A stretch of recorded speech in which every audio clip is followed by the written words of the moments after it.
From LinkedIn News, I'm Leah Smart, host of Everyday Better, an award-winning podcast dedicated to personal development. Join me every week for captivating stories and research to find more fulfillment in your work and personal life. Listen to Everyday Better on the LinkedIn Podcast Network, Apple Podcasts, or wherever you get your podcasts. From LinkedIn News, I'm Jessie Hempel, host of the Hello Monday podcast. Start your week with the Hello Monday podcast. We'll navigate career pivots. We'll learn where happiness fits in. Listen to Hello Monday with me, Jessie Hempel, on the LinkedIn Podcast Network or wherever you get your podcasts. Welcome to the American Negotiation Institute's podcast, where we will teach you the skills you need to get more out of life. And now your host, Kwame Christian. Hello and welcome to another exciting episode of Negotiation for Entrepreneurs. I'm Kwame Christian. I'm a business lawyer by trade, but my passion lies in teaching you how you can use negotiation and persuasion to get more of what you want and how to make the difficult conversations in your life easier. Now, before I jump into this episode, I have a very exciting announcement to make. So I've noticed that there are a lot of listeners out there who are interested in starting a partnership or are currently in a partnership. Furthermore, I've noticed that there's even more interest in people who are in conflict with their business partner and are trying to figure out how to get on the same page. So because of that, I started a brand new podcast. It's called The Partnership Chronicles. It'll share the secrets of successful partnerships. Don't worry, I'm still doing this one too. I just wanted to create a separate podcast that caters directly to their needs. Now, if this sounds familiar, having a partner and you getting frustrated because of your partnership or stressed out because of the relationship, I have a gift for you. It is a free course that teaches you how to de-stress a stressful and frustrating relationship with your partner. It's a 5-day course and it'll outline everything you need to get back on the same page with your partner. So in the course, you'll discover how to effectively resolve conflicts with your partner, how to have difficult conversations with your partner, and how to create a system of communication that works for you. So if you're having trouble with your partner and you can't afford free, make sure you check out that course. So if you go to AmericanNegotiationInstitute.com/course, you can get access to that free course. Also, to make it super easy, I just put a link in the description below, so just click that and it'll take you right there and you can get started on that course. So sorry for the super long intro, but I'm really excited about this podcast and the free course because I know it can help a lot of people. And I'm even more excited about this episode today because I have my friends Justin Fenn and Dan Yozwiak. Justin and Dan are business partners and their company specializes in commercial real estate. This episode is jam-packed with really great content. They gave us a look inside their partnership, and they show us how they resolve disputes and communicate effectively. They also give us some really great insight into their approach to negotiation in the commercial real estate realm. I am so excited about this episode. I know you all are going to get a lot out of it. So, without further ado, let's jump into the interview. So, Justin, how about you tell us a little bit about yourself and how you got into this business? Sure. So Dan and I are commercial brokers for Marcus & Millichap. I got into real estate pretty early on because my dad actually is a broker in a small town I'm from. And, you know, seeing residential real estate and talking about real estate deals at the dinner table every week, you know, it was something that I knew I always had an interest in. And I got my residential license to become a realtor when I was about 20, just about to turn 21. And I enjoyed it, but I also was intrigued by the complex nature of commercial. And one of the things I love about commercial is you can add so much more value to the client, whether it be underwriting the financials, understanding the bigger picture of what they're trying to do with their investments. And so after law school, I worked for a data firm for a few years and ultimately joined Marcus & Millichap, and I've been there for over 4 years now. Very nice. And what about you, Dan?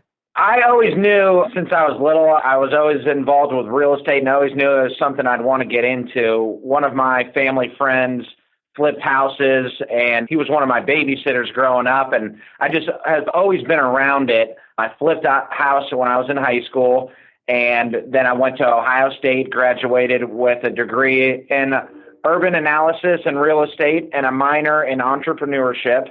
And my first job right out of college was with a local developer here in Columbus. And this was right when the market was crashing. So I started off leasing one of their developments, and since the market crashed, they had no more developments to build, so my job was no longer needed. So my boss hooked me up with one of his old college friends who worked at Marcus & Millichap, and I got into the commercial brokerage business, and there's no better time to learn at the absolute bottom of the market. And since I didn't know any better, I just thought it was a perfect fit. I love the 100% commission aspect of it. I love the harder that you work, the more money you can make. So it just seemed like a perfect fit. And I've been doing this now for about 8.5 years now here at Marcus & Millichap. Nice. And I still can't get over the fact that your first flip was in high school. How did you even manage to do that? Well, it's just something I've always had my eye on, and it was the perfect summer job right before going into college, and we didn't make the amount of profit that we wanted to. We came out about even. We actually had to rent the property for about a year, but it was such a good learning experience. I now own 5 other residential properties right now with one of my best friends, so it's something that I still do on the side, and that first project was a great learning experience. Nice. And how long have you two been working together? Pretty much since I came on board. I mean, we've had maybe a couple other partners here or there, or agents that were on the team. But, I think for Dan and I, we seem to be so complementary to each other. We kind of always seem to be thinking on the same plane, but yet we have different ideas as far as analytical approach. Also, having somebody that can say, okay, do we feel like this is the right project for us? And also, a lot of times I feel like we're so driven by what's the best thing for the client. Would this be something where the client could really benefit from this deal? Because usually the thing that gives you true fulfillment in a job like this is knowing that you're making such a difference for whoever you're representing. It's great to make money, but ultimately we have an opportunity to completely change somebody's financial future. And that's the reason why I can't wait to get to work every day, and obviously very fortunate to do that. That's awesome. And so when it came to working together, was it immediately apparent that you would be kind of the dynamic duo, or did it take a little bit of time to feel each other out? Well, I just think it takes a little while in this line of work to feel out if you're going to be successful or not. It's a pretty tough business to get into right at the beginning. I mean, you're coming into a job where you're calling on people who've been in the business 30, 40, 50 years, or the property's been in their family their whole lives. It's their sole source of income. So as a new agent, it's really hard to get a handle on things. So that's why it's really important to pair up with someone who's been here a while. And when Justin and I paired up together, it really was a perfect fit right off the bat. We are very complementary to each other. Justin's very analytical. He likes to really think things through, and we complement each other well. And I always think it has just worked out right from the beginning. That's awesome. So if you were able to highlight 3 things that you would say are like the hallmarks of a good team based on your experience, what would it be? For sure, trust is the number one thing. You have to be able to believe that that person is going to go to the mat for you. And also that, a business like this where a deal may come forward and maybe the other partners don't know about it, there also has to be loyalty, because, you could trust that the other person is going to do a good job. But what about if you're just looking for how it can only benefit you? So I would say those 2. And then, Dan, anything in your particular stand out to you? I would say probably the most important thing is to have open communication, to have a goal that both of you see that you work towards every day. If, somebody wants to make, $1 million and that's all they're focused on, while the other partner is focused on, solely what the client wants. And, yes, money is nice, but money's not the main motivator. You could have a disruption in your partnership on how you handle things. So I think it's extremely important to align yourself with a teammate who you guys have the end goal in mind, where, Justin and I pride ourselves on really focusing on what's best for the client. And once you do that, everything else takes care of itself on its own. That makes a lot of sense. And that conversation about goals, like professional goals, and then your focus within the day-to-day, how you approach these different situations. Were those explicit conversations you had, or did it just kind of become apparent as you started to work together? I would say a little bit of both. Right up from the onset, when Justin and I were talking, hey, let's team up, we set out a guideline. I set out, hey, this is how I run my business. This is what I expect in a partner. And it really fit well with what Justin was looking for as a teammate as well. So right off the bat, we knew it would be a good fit. Raise the rudders! Raise the sails! Raise the sails! Captain, an unidentified ship is approaching. Over. Roger. Wait, is that an enterprise sales solution? Reach sales professionals, not professional sailors. With LinkedIn ads, you can target the right people by industry, job title, and more. We'll even give you a $100 credit on your next campaign. Get started today at linkedin.com/marketer. Terms and conditions apply. But then, as you know, partnerships are ever evolving, and with the amount of deals we get thrown at, the different situations that come up, these conversations are ongoing every day.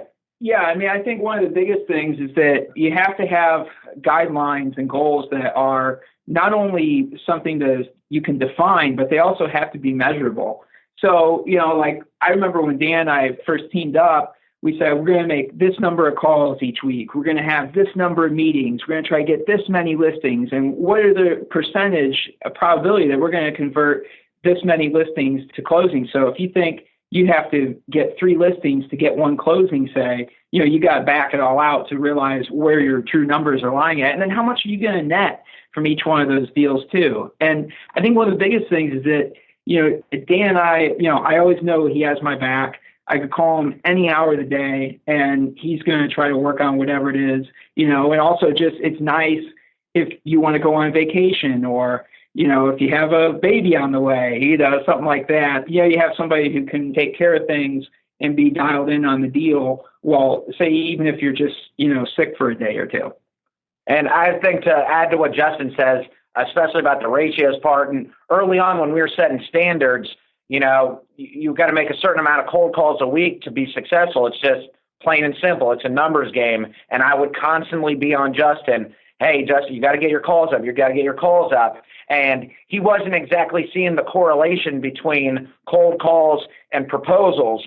But as we continued to build our team, we took care of the back office where we can handle a lot of the busy work. Justin's been on the phone more than he ever has, and his business has skyrocketed really since he's taken that approach.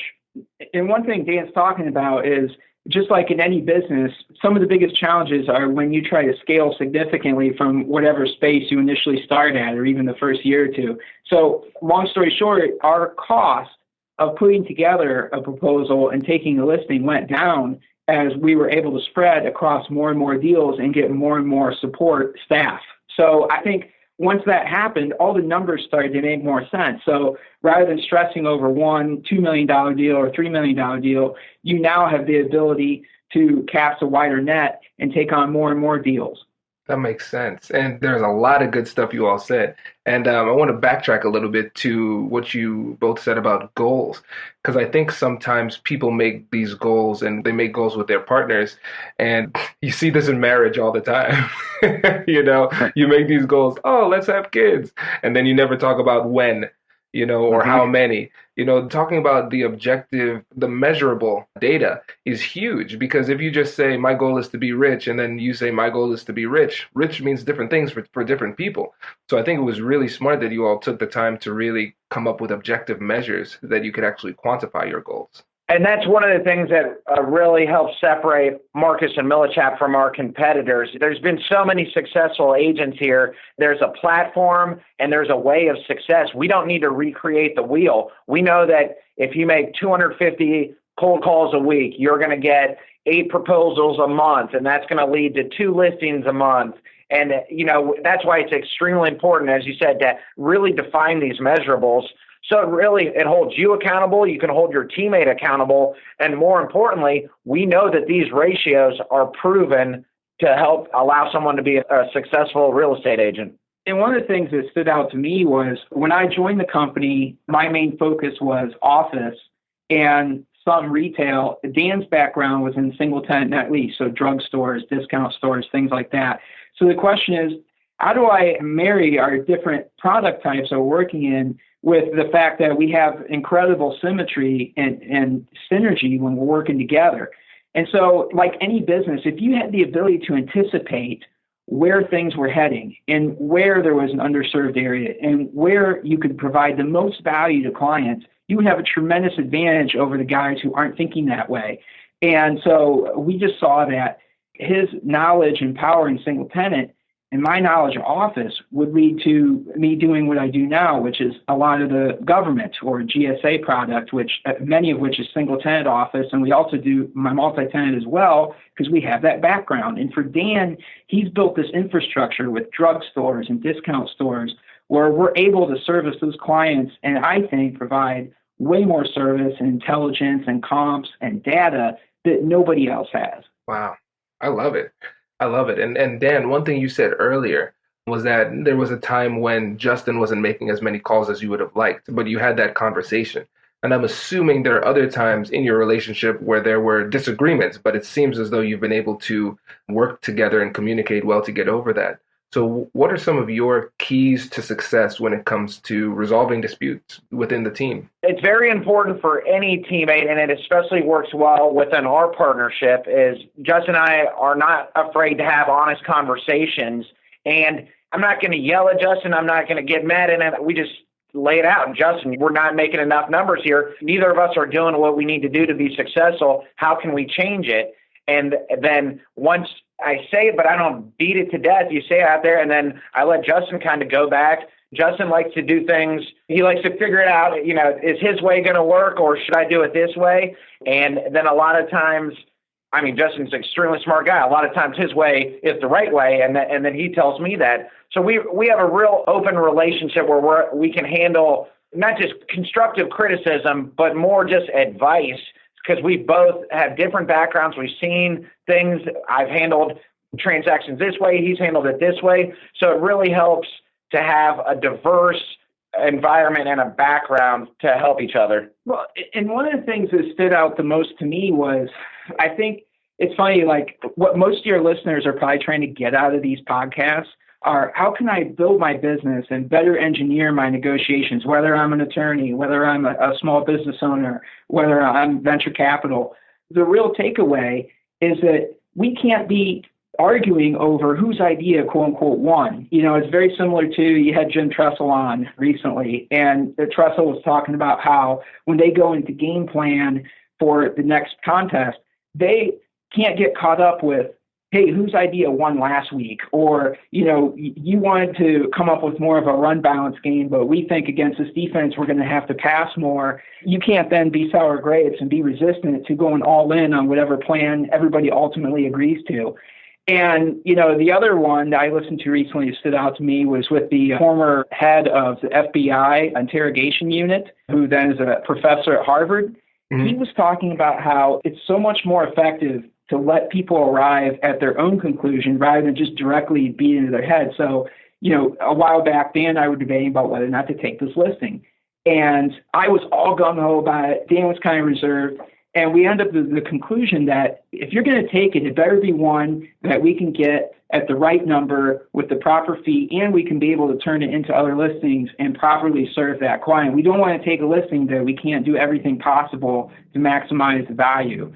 And so, I thought about it for a little bit, and then we came back, and it ended up being the best conclusion, because not only did we get the listing that I really wanted, we had it done the way that ultimately was the best. It happened to be the way that Dan decided. I don't care whose idea it was.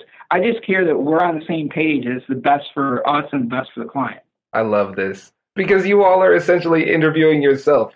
These points you're making are so great that I can just sit back and just listen myself. This is really cool. And Dan, I want to go back to one of the things you said when it comes to dealing with these conversations, because it mirrors what Justin just said. You ask questions and you listen, and you take the time to show you appreciate the person by giving them time to talk. And so in the example you gave, Dan, you said, you gave advice. You said, this is the problem that I'm seeing. And then the question was brilliant.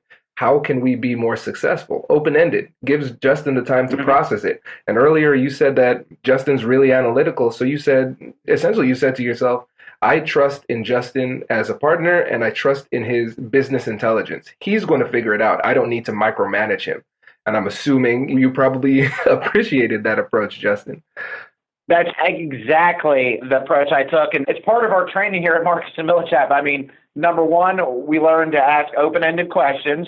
And just like one of your other podcasts, don't be afraid of silence. That's a key thing what we do every day, especially when we're in negotiations, when we're on a cold call. You got to get the client talking. You got to get the other person talking. And that really let them come to the conclusion, and then it works out best for everyone. Because, one of the things that we always have to keep in mind is that we don't convince anyone to sell, nor do we convince anyone to buy. We present all the information and say, look, given the timing in the market, given when this lease is going to be up, given where the market is heading with interest rates, with this product type, with this tenant, Mr. and Mrs. Seller, or it may be private equity, it may be institutional, it may be a REIT, whatever the focus is, whatever that type of audience is, we let them understand that today is the best time for you to sell. And oftentimes it's not. And that's what we're going to tell them in that scenario as well. So it's all about being client focused. If you take care of the client will always take care of you.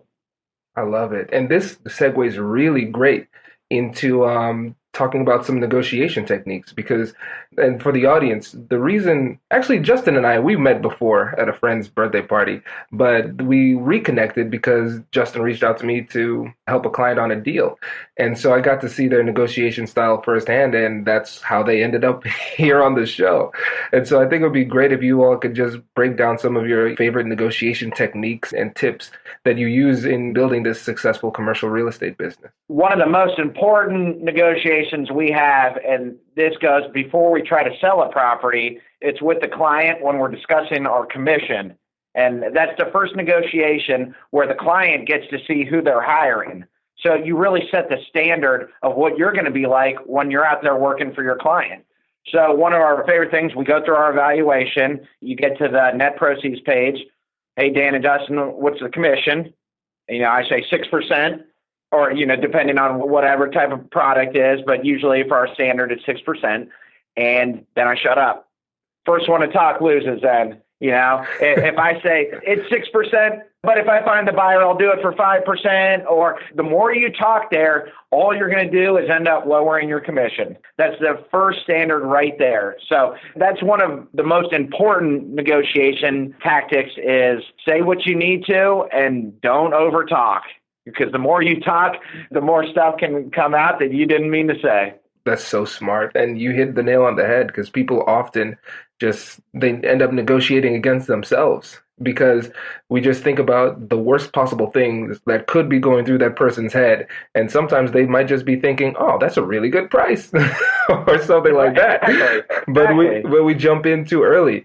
And so when you give the commission, when you say the number on the commission, is it kind of like an assumptive close where it's like, and the commission will be 6% and you slide the paper over? Or do you give them a chance to respond, kind of anticipating a back and forth or question? Usually, if we feel that these people are ready to sell, our clients are ready to sell, and the valuation went well, I always go for an assumptive close and then try to get the listing and move right on to getting the rep agreement out. If we don't know how it's really going, I'll say our number, be quiet, and then definitely give the client a chance to respond and see how we need to ultimately get to the number and the net proceeds that it makes sense for the client to achieve their goals. And this is also why it's so important to get in front of the client.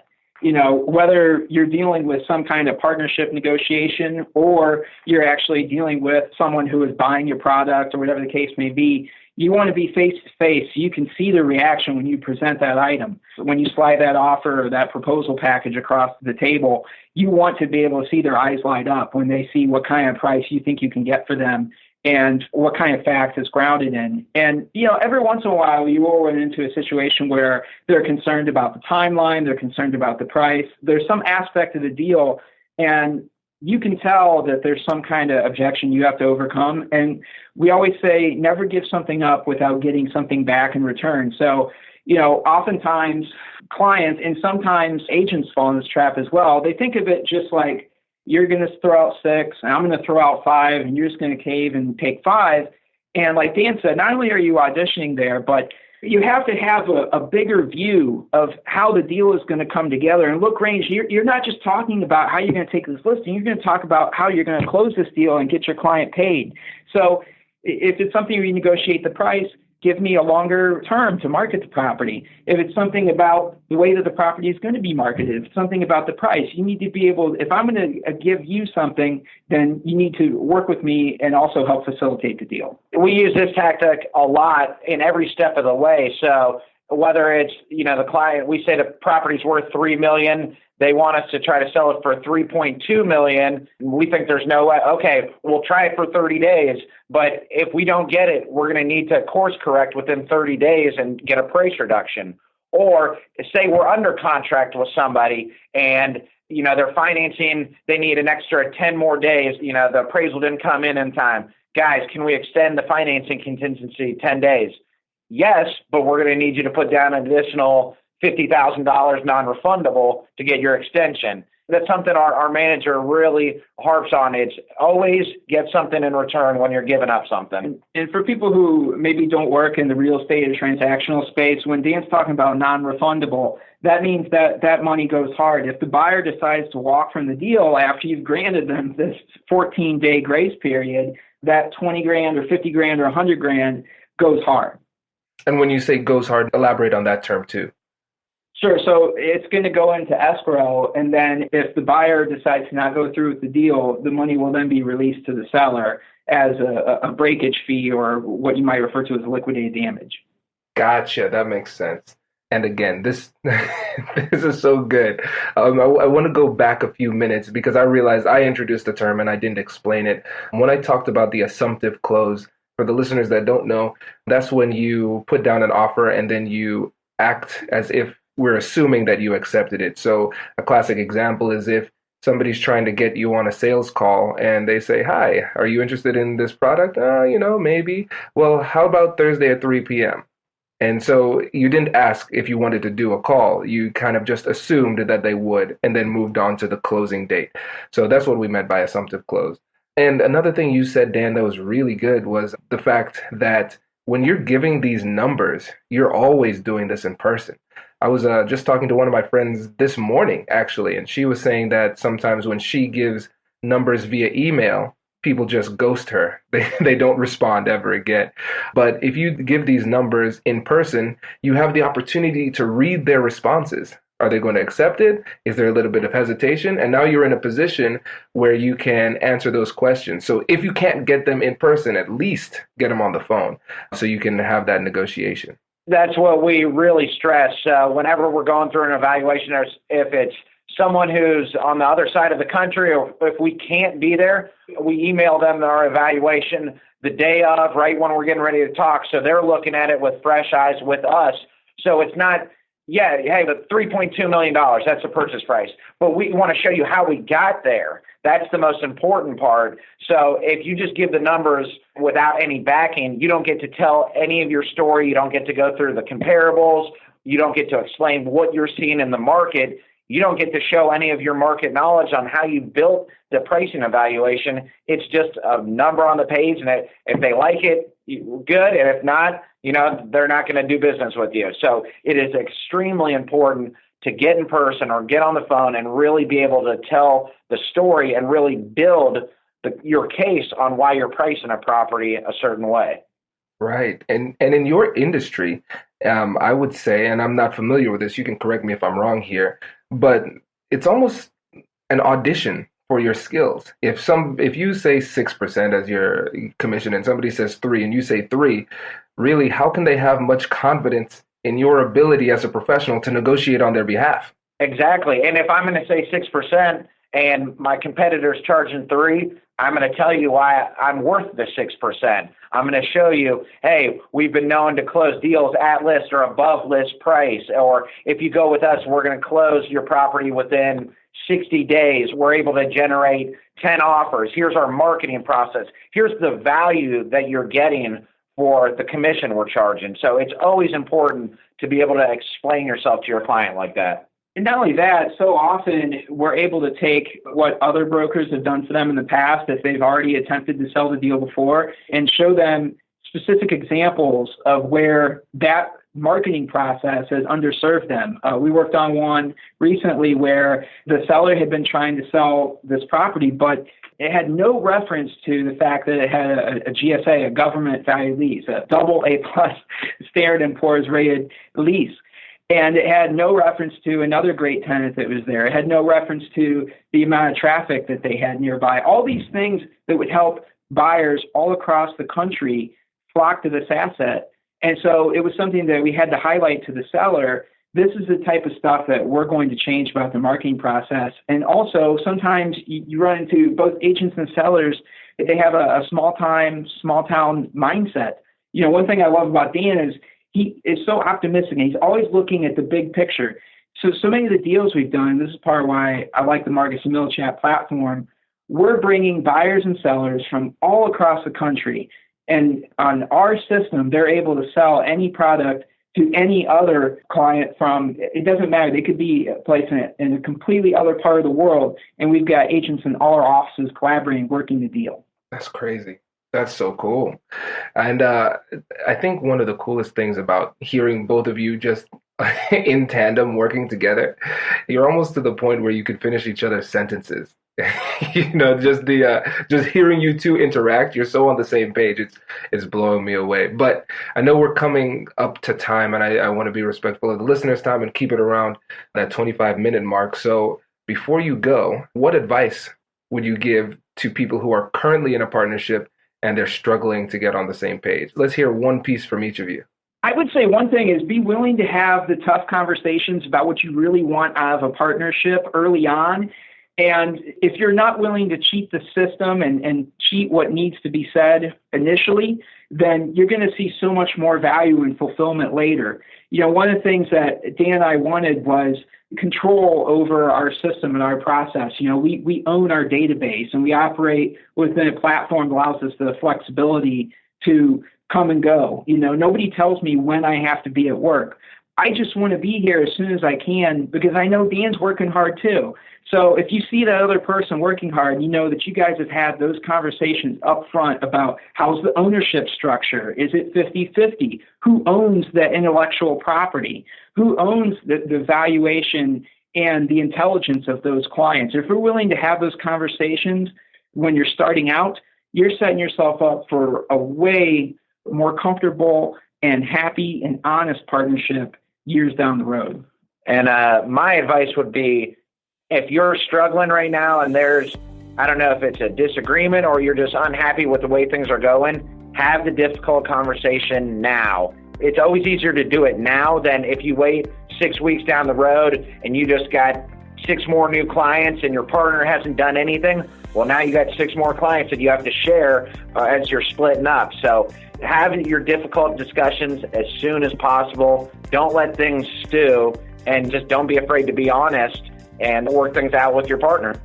I love it. And before you all go, can you give your contact information for people who are interested in reaching out to you for services or maybe more advice? Yes, definitely. This is Dan. My direct dial is 614-360-9036. And you could look up our agent profile pages on marcusandmillichap.com and search under agent. And I'm Dan Yozwiak, and here's Justin. Sure. So my number to reach me directly is 614-360-9048. And you can reach me at justin.fenn@marcusmillichap.com. And we're happy to discuss with anybody real estate negotiations, or if you have a property that you'd like an evaluation on, we're happy to help in any way we can. So feel free to reach out. Perfect. Thank you so much. Thank you, Kwame. Thanks, Kwame. I hope you enjoyed that episode. If you find this information helpful, please leave a review and subscribe. My goal is to teach these skills to as many people as possible, and leaving a review helps our search results, which helps us to reach more people.